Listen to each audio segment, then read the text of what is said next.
ہو سکتا ہے ڈاکٹر اپنے آپ سے باتیں کر رہا ہو، تنہائی کا مارا ہوا جو ہے، لیکن کوئی بات ہے ضرور۔ مجھے یہ ڈاکٹر کچھ پر اسرار سا لگتا ہے۔ اچھا بھلا تو ہے، ایک بیوی مر گئی تو کیا ہوا، دوسری شادی پر پابندی تھوڑی ہی ہے، اسے تو اب بھی گاؤں کی ایک سے ایک لڑکی مل سکتی ہے، تو پھر تم اس بیچارے کی شادی کروا دو نا۔ چپ، کوئی اوپر آ رہا ہے، چنبیلی نے کسی آواز پر اچانک ہی کان دھرتے ہوئے کہا اور اٹھ کر کمرے سے چلی گئی۔ میں مسکراتا رہ گیا۔ باہر طوفان باد و باران جاری رہا۔ دن کے اس وقت بھی اندھیرا سا چھانے لگا تھا۔ وجہ یہی تھی کہ باہر کالے بادل برس رہے تھے، آسمان سیاہ پڑا ہوا تھا، بارش نے جلد تھل ایک کر دیا تھا۔ اچانک چنبیلی دوبارہ میرے کمرے میں داخل ہوئی اور بولی، ڈاکٹر صاحب سیڑھیوں تک آئے تھے اور مجھے دیکھ کر بولے کہ میں سہراب کو ذرا نیچے بھیج دوں، ان کے کمرے میں جاؤ، تمہیں بلا رہے ہیں وہ۔ میں یہی سمجھا کلینک بند ہونے کے سبب وہ مجھ سے گپ شپ کر کے وقت گزاری کرنا چاہتے ہوں گے۔ میں اپنے کمرے سے نکل کر نیچے چلا گیا۔ وہ اپنے کمرے میں ایک کرسی پر بیٹھا تھا، انداز اس کے بیٹھنے کا ایسا ہی تھا جیسے کسی گہری سوچ میں مستغرق رکھو۔ اپنی موجودگی کا احساس دلانے کے لیے ہولی سے کھنکارا، وہ چونکا، پھر بیٹھے بیٹھے میری جانب گھوما۔ آؤ آؤ سہراب میاں بیٹھو۔ اس نے مجھے دیکھتے ہی ہلکی مسکراہٹ سے کہا اور اپنے سامنے والی کرسی پر مجھے بیٹھنے کا اشارہ بھی کر دیا۔ شکریہ، چنبیلی بتا رہی تھی کہ آپ نے مجھے یاد کیا تھا۔ میں نے کہا ہاں۔ اس نے مختصراً کہا اور اپنی کرسی سے اٹھ کر کھڑکی تک گیا۔ میں اس کی طرف دیکھنے لگا۔ میں اس کے ذاتی کمرے میں پہلی بار داخل ہوا تھا۔ کمرہ خوب سجا ہوا تھا، اعلیٰ درجے کا فرنیچر، فرش پر دویز قالین، آتشدان کے کارنس پر خوبصورت شو پیس، دیواروں پر آویزہ خوبصورت سینریز۔ اچانک میری نظر ایک فریم شدہ تصویر پر پڑی اور میں بری طرح چونک پڑا۔ تصویر میں ڈاکٹر شعیب کوٹ سوٹ میں تھا، برابر میں یقیناً اس کی بیوی ہو سکتی تھی جو اب مرحومہ بن چکی تھی۔ یقیناً سے میری مراد یہی تھی کہ وہاں وہ تھی، مگر اس پر سفید داغ لگا دیا گیا تھا، یوں جیسے مقصد ڈاکٹر شعیب کے ساتھ جو خاتون جو ظاہر ہے اس کی بیوی ہی ہو سکتی تھی کہ تصویر کو چھپانا مقصود تھا۔ مگر کیوں؟ یہ کیوں؟ ایک سوالیہ آنکڑے کی طرح میرے حلق میں اٹک کر رہ گیا تھا۔ بارش کا زور ٹوٹ چکا ہے۔ اچانک میں ڈاکٹر کی آواز پر چونکا۔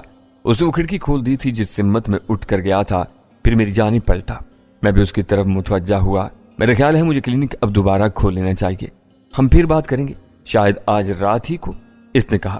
وہ ایک دم ہی اجرت میں نظر آنے لگا، اسے شاید کلینک سے زیادہ ہی دلچسپی تھی۔ میں نے ایک نظر مذکورہ فریم والی تصویر پر ڈالی اور عجیب سا تجسس دل میں لیے لوٹ آیا۔ مجھے ڈاکٹر کا رویہ آج بے حد عجیب سا لگا تھا، اور اس سے بڑھ کر وہ فریم والی ادھوری تصویر۔ اگر اپنی بیوی کی تصویر کو اس طرح داغ ڈال کر چھپانے کی کیا ضرورت تھی؟ اگر چھپانا ہی مقصود تھا تو پھر اپنی ہی تنہا کوئی تصویر لگا دیتا۔ دیکھنے والوں کے لیے تو ضرور ذہن میں سوال ابھرتا ہوگا، مگر یہاں آتا ہی کون ہوگا؟ میں اوپر آ گیا۔ چنبیلی ڈاکٹر شعیب کی طرف سے کچھ زیادہ ہی تجسس میں مبتلا تھی۔ اماں کھانا کھا کر آرام کر رہی تھی۔ چنبیلی تیر کی طرح میری جانب لپکی۔ کیا کہا ڈاکٹر نے؟ کیا باتیں ہوئی؟ وہ چھوٹتے ہی بولی۔ میں اسے کوئی جواب دیے بغیر اپنے کمرے میں آ گیا۔ وہ بھی متجسس سی میرے پیچھے پیچھے کمرے میں چلی گئی۔ میں کھڑکی کی جانب بڑھا، پھر اسے آہستگی کے ساتھ تھوڑا سا کھول کر باہر جھانکا۔ آسمان صاف ہونے لگا تھا، مگر اب بھی کہیں کہیں بادل تیرتے دکھائی دے رہے تھے۔ طوفانی بارش کے تھمتے ہی ماحول اور فضا صاف ستھری دکھائی دینے لگی تھی۔ دور جنگل اور اس کے پار برفیلی پہاڑیوں کے سفید تاج جیسے دھل کر چمک اٹھے تھے۔ بادلوں کی اوٹ میں دبے سورج کی کرنیں ان پر پڑنے لگی تھیں۔ کلینک کے باہر سناٹا تھا، تاہم بارش رکتے ہی اکا دکا مریضوں نے آنا شروع کر دیا تھا۔ اچانک میں نے ایک گاڑی کو وہاں آتے دیکھا۔ وہ شمیلہ خانم کی کار تھی۔ برفیلی پہاڑیوں کے افق پر ڈوبتے سورج کی نارنجی شعاعیں بارش کے بعد عجیب دل فریب سا منظر پیش کرتی نظر آ رہی تھیں۔ میں نیچے کلینک کے باہر شمیلہ خانم کی کار دیکھ کر چونکا۔ میں کھڑکی پر ہی کھڑا نیچے تکتا رہ گیا۔ پھر کار کا دروازہ کھلا، ایک خادمہ فوراً نیچے اتری۔ وہ ادھیڑ عمر تھی، عموماً ڈاکٹر شعیب کے پاس وہ اپنی اسی خادمہ کے ساتھ آتی تھی۔ اس نے جلدی سے شمیلہ خانم کی طرف کا دروازہ کھولا اور اسے سہارا دے کر نیچے اتار لیا۔ وہ نیچے اتر آئی۔ اس کے ایک ہاتھ میں نفیس قسم کی سہارنے والی چھڑی تھی۔ شمیلہ خانم نے کار سے اتر کر سر اٹھا کر اوپری منزل کی جانب دیکھا۔ پتہ نہیں اس نے کھڑکی پر میری جھلک دیکھی تھی یا نہیں۔ اس کے بعد وہ آہستہ آہستہ خادمہ اور چھڑی کے سہارے ڈاکٹر کے کلینک کی جانب بڑھی۔ ذرا دیر بعد وہ اندر جا چکی تھی۔ میں کھڑکی سے سرک آیا، عقب میں چنبیلی کھڑی تھی۔ میں کچھ چونکا۔ وہ بولی کوئی نیچے آیا ہے؟ ہاں، شمیلہ خانم آئی ہے، میں نے ہولے سے بتایا۔ چھوٹی نمبردارنی، وہ بولی، شاید پھر آج ہماری روانگی ہوگی، وہ ضرور ہمارے یہاں سے نکلنے کا بندوبست کر کے آئی ہے۔ اس کے لہجے سے مسرت ٹپکنے لگی۔ دیکھتے ہیں، تم ایسا کرو اپنے کمرے میں جاؤ، کیا خبر ہمارا نیچے بلاوا آ جائے۔ وہ چلی گئی۔ میں ہونٹ بھینچے کچھ سوچتا رہا۔ بظاہر شمیلہ خانم علاج کے بہانے آئی تھی۔ ممکن تھا ڈاکٹر اسے کچھ دیر بعد اوپر میرے پاس ہی بھیج دیتا، اب سوال یہ پیدا ہوتا تھا کہ کیا شمیلہ نے ہمارے یہاں سے باحفاظت روانگی کا بندوبست کر دیا تھا، جبکہ پولیس بھی میرے پیچھے تھی، کیونکہ میں حوالات کی سلاخیں توڑ کر فرار ہوا تھا۔ جہاں تک میں سمجھتا تھا ڈاکٹر شعیب اور شمیلہ خانم مل کر ہی میری مدد کر رہے تھے۔ اس سلسلے میں دونوں افراد کا میں شکر گزار تھا۔ باقی ان دونوں کے بیچ کیا تعلق داری تھی، مجھے سے کوئی سروکار نہیں تھا۔ البتہ چنبیلی کی اس بات کو میں نے جھٹلا دیا تھا کہ ان کے بیچ کچھ تھا بھی تو مجھے بھلا کیا سروکار۔ میں یہی کچھ سوچتا ہوا کمرے میں ٹہلتا رہا۔ جلد ہی مجھے اندازہ ہوا کہ شمیلہ اوپر نہیں آ سکتی تھی، مجھے ہی نیچے بلایا جاتا، وجہ اس کی زخمی ٹانگ تھی۔ یہی ہوا۔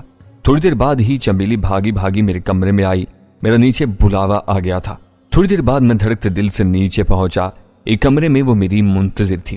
میں نے پاس پہنچ کر سلام کیا اور بغور اس کے چہرے کا جائزہ لینے لگا۔ وہ خاصی فکر مند نظر آ رہی تھی۔ میری پیشانی پر سلوٹیں ابھر آئیں۔ کیسے ہو سوراب؟ اس نے پوچھا۔ ٹھیک ہوں، آپ کیسی ہیں؟ اور آپ کی ٹانگ؟ ٹھیک ہے، اس نے فوراً درمیان میں کہا۔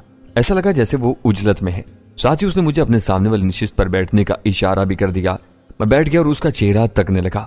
حالات خراب ہیں، تم نے حوالات سے بھاگ کر شاید کچھ ٹھیک نہیں کیا، وہ گہری تشویش تلے بولی۔ میرے پاس اور کیا راستہ بچا تھا؟ وہ انسپیکٹر آپ کے لاڈلے سمدیار کا راتب خور تھا، میں نے جواب میں تلخی سے کہا۔ وہ اسی کے کہنے پر مجھ پر مزید خطرناک کیس بنانے پر تلا بیٹھا تھا۔ تم کم از کم میرا انتظار تو کر لیتے، کاش مجھے دیر نہ ہو گئی ہوتی، میں بھی تھانے ہی میں آ رہی تھی تمہاری شخصی ضمانت کے لیے۔ اب تو جو ہونا تھا شمیلہ خانم وہ ہو چکا۔ میں نے گہری سانس لی۔ یہ بتائیں ہمارے یہاں سے نکلنے کا کوئی بندوبست ہوا یا پھر میں ہی کچھ سوچوں؟ میرے لہجے میں سنجیدگی تھی۔ میری بات پر اس نے بے چین نگاہوں سے مجھے دیکھا، لہجہ بھر کو اپنے انابی ہونٹ کاٹے پھر بولی، وہ بھی ہو جائے گا، لیکن میں چاہتی ہوں پہلے تم خود رضاکارانہ طور پر پولیس کو اپنی گرفتاری دے دو۔ کیا؟ میں اس کی بات پر چونک پڑا۔ مجھے اپنی سماعتوں پر یقین ہی نہیں آ رہا تھا۔ مجھے آپ سے اس بات کی توقع نہیں تھی شمیلہ صاحبہ۔ میرا انداز شکوہ امیز ہو گیا، یہ سب جاننے کے بعد بھی کہ انسپیکٹر اور آپ کا لاڈلا بیٹا میرے خلاف کیا سازشیں تیار کر رہی ہیں۔ آپ مجھے گرفتاری پیش کرنے کا مشورہ دے رہی ہیں۔ جانتی ہیں آپ پھر کیا ہوگا؟ میں تو اندر چلا جاؤں گا۔ بعد میں سمدیار کو کھل کر اس بوڑھی خاتون کی نوجوان بیٹی چنبیلی کو اپنی ہوس کا شکار بنانا آسان ہو جائے گا، جس کی تمنا وہ اپنے دل و دماغ میں عرصے سے رکھے بیٹھا ہے۔ اسی نے غریبوں کی جھونپڑی کو آگ لگائی۔ اب تک میں اس کے راستے کی رکاوٹ بنتا رہا ہوں، ورنہ تو وہ کب کا اپنے ناپاک مقصد میں کامیاب ہو چکا ہوتا۔ میں تلخی میں کہتا چلا گیا۔ چمیلہ بھی خاموشی سے سنتی رہی، کیونکہ یہ باتیں میں پہلے بھی اس کے گوش گزار کر چکا تھا۔ میں نے دیکھا وہ بغور گہری نگاہوں سے میرا چہرہ تکے جا رہی تھی۔ ایک ہی کمرہ ایک عجیب سی پراسرار چپ کا مسکن بن گیا۔ اچانک کمرے کا دروازہ کھلا اور ڈاکٹر شعیب یہ کہتا وہ اندر داخل ہوا، شمیلہ کا مشورہ غلط نہیں ہے۔ اس کے بعد وہ شمیلہ خانم کے قریب ہی براجمان ہو گیا۔ مجھے اس کے انداز میں بے تکلفی سی محسوس ہوئی۔ مجھے حیرت ہوئی کہ اس نے ہماری باتیں کیسے سن لی۔ میں بے اختیار استفسار کرنے ہی والا تھا کہ وہ آگے بولا، سہراب تمہیں شاید قانونی معاملات کی پیچیدگیوں کا اندازہ نہیں۔ میں خاموشی سے اس کا چہرہ تک رہا تھا۔ شمیلہ کی نگاہیں میرے چہرے پر ضبط تھیں۔ تم سے یہ بڑی سنگین غلطی ہوئی کہ تم حوالات توڑ کر بھاگے اور اپنے خلاف کیس مضبوط بنا لکھا۔ قانون کے ہاتھ لمبے ہوتے ہیں۔ انسپیکٹر تمہیں فراری مجرم قرار دے کر تمہارے لیے بہت بڑی مشکلات کھڑی کر سکتا ہے۔ میری گرفتاری کے بعد اس کی کیا ضمانت ہوگی کہ حوالات سے رہائی پالوں گا؟ ایسے میں جب کہ آپ لوگوں کا میری ضمانت کے لیے سامنے آنا بھی ایک مسئلہ ہوگا۔ میں نے سنجیدگی سے کہا۔ وہ دونوں میری آخری بات کا مطلب سمجھ چکے تھے۔ وہ بات کا معاملہ ہے، اسے میں اور شمیلہ خانم کسی نہ کسی طرح ہینڈل کر لیتے، ڈاکٹر بولا۔ بلکہ مجھے تو جیسے ہی معلوم ہوا کہ تمہیں حوالات میں بند کر دیا گیا ہے، میں وہیں آ رہی تھی، لیکن راستے میں تو کیا آپ کے بیٹے سمدیار کو حیرت نہیں ہوتی آپ کے اس عمل پر؟ میں نے اس کی طرف دیکھ کر کہا، آپ دونوں ماں بیٹے کے درمیان میری وجہ سے بدمزگی بھی پیدا ہو سکتی تھی، وہ میں جانوں، تم تو آزاد کر دیے جاتے نا۔ شمیلہ خانم نے بڑی ملائمت امیز رسانیت سے کہا تو ڈاکٹر شعیب کچھ عجیب سی نظروں سے شمیلہ خانم کا چہرہ تکنے لگا۔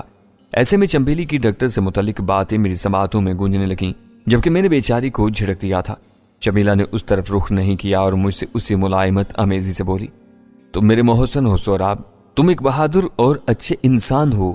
میں وہ سنگین وقت اور خوفناک منظر کبھی نہیں بھول سکتی جب اس خونخوار تینوے نے مجھ پر حملہ کر دیا تھا اور میرے مسلح آدمی میری مدد کرنے کے بجائے خود مارے خوف کے تھر تھر کانپنے لگے تھے، لیکن تم اچانک نمودار ہوئے اور اپنی جان کی پرواہ کیے بغیر اس خونخوار تینوے سے نہتے ہی جا بھڑے، ورنہ جانے میرا کیا حشر ہوتا۔